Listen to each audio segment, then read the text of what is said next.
തെന്നിന്ത്യൻ സിനിമയിൽ ആകെ കണ്ണീരിലാഴ്ത്തി മറ്റൊരു സങ്കടവാർത്ത കൂടി പുറത്തു വന്നു. സംവിധായകനും നടനുമായ ഭാഗ്യരാജ് അന്തരിച്ചിരിക്കുകയാണ്. 73-കാരനായ ഭാഗ്യരാജ് ഹൃദയാഘാതത്തെ തുടർന്നാണ് വിടവാങ്ങിയത് എന്നുള്ള വിവരങ്ങളും പുറത്തു വന്നിട്ടുണ്ട്. ഭാരതിരാജയുടെ വിയോഗത്തിന് തൊട്ടു പിന്നാലെയാണ് ഭാഗ്യരാജും യാത്രയാവുന്നത്. തമിഴ് സിനിമയിലാകെ സംബന്ധിച്ച് സങ്കടകരമായ നിമിഷങ്ങളാണ് ഇപ്പോൾ മുന്നോട്ട് പോകുന്നത്. ആരാധകരും താരങ്ങളുമെല്ലാം ഭാഗ്യരാജിന് ആദരാഞ്ജലി അർപ്പിച്ച് കുറിപ്പുകളും പോസ്റ്റുകളും ചെയ്യുന്നുണ്ട്.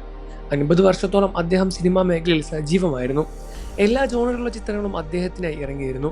കുടുംബ ബന്ധങ്ങളും സാമൂഹ്യ പ്രശ്നങ്ങളുള്ള വിഷയങ്ങളുമെല്ലാം തന്റെ ചിത്രത്തിലൂടെ അദ്ദേഹം പ്രേക്ഷകരെ എന്നും കാണിച്ചുകൊണ്ടേയിരുന്നു. അഭിനയവും സംവിധാനവും എഴുത്തുമൊക്കെ സിനിമയുടെ സമസ്ത മേഖലയിലും അദ്ദേഹത്തിന്റെ സാന്നിധ്യമുണ്ടായിരുന്നു. സുവരില്ലാത്ത ചിത്രങ്ങൾ എന്ന സിനിമയിലൂടെ 1979 അദ്ദേഹം സംവിധായകനായി അരങ്ങേറ്റം കുറിച്ചത്. 75-ലധികം ചിത്രങ്ങളിൽ അഭിനയിച്ചിട്ടുണ്ട് അദ്ദേഹം. 25-ലധികം ചിത്രങ്ങൾ സംവിധാനവും ചെയ്തിട്ടുണ്ട്. മുന്താണിയും എടുത്തു എന്ന ചിത്രത്തിലെ അഭിനയത്തിലൂടെ മികച്ച നടനുള്ള ഫിലിം ഫെയർ അവാർഡും നേടിയിട്ടുണ്ട് ഭാഗ്യരാജിന്.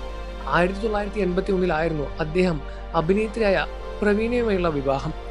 മഞ്ഞപ്പിത്തത്തെ തുടർന്ന് പ്രവീണ മരിച്ചതിനു ശേഷമായിരുന്നു പൂർണിമയെ വിവാഹം ചെയ്തത്.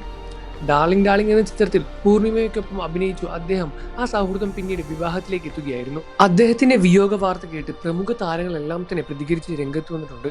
സിനിമാ രംഗത്തു നിന്നും സീരിയൽ രംഗത്തു നിന്നും അഭിനയ രംഗത്തു നിന്നെല്ലാം തന്നെ ഒരുപാട് താരങ്ങളാണ് പ്രതികരിച്ച് അദ്ദേഹത്തിന് ആദരാഞ്ജലി അർപ്പിച്ചെല്ലാം തന്നെ രംഗത്ത് വന്നത്.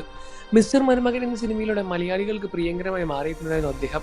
ദിലീപുമായുള്ള രംഗങ്ങളെല്ലാം തന്നെ അദ്ദേഹം ഒട്ടേറെ ഇഷ്ടപ്പെട്ട് അഭിനയിച്ചതാണ് എന്ന് തുറന്നു പറഞ്ഞിട്ടുണ്ടായിരുന്നു.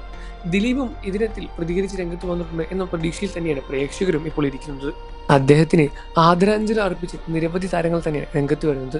നിങ്ങൾക്ക് ഭാഗ്യരാജിനെ ഇഷ്ടമാണെന്ന കാര്യം വീഡിയോയ്ക്ക് താഴെ കമന്റ് ചെയ്ത് പറയുക. വാർത്തകളും വിശേഷവും എല്ലാം എത്രയും പെട്ടെന്ന് അറിയാൻ നമ്മുടെ വീഡിയോ ഒന്ന് ലൈക്ക് ചെയ്ത് ചാനൽ സബ്സ്ക്രൈബ് ചെയ്ത് സപ്പോർട്ട് ചെയ്യണം ഫ്രണ്ട്സ്.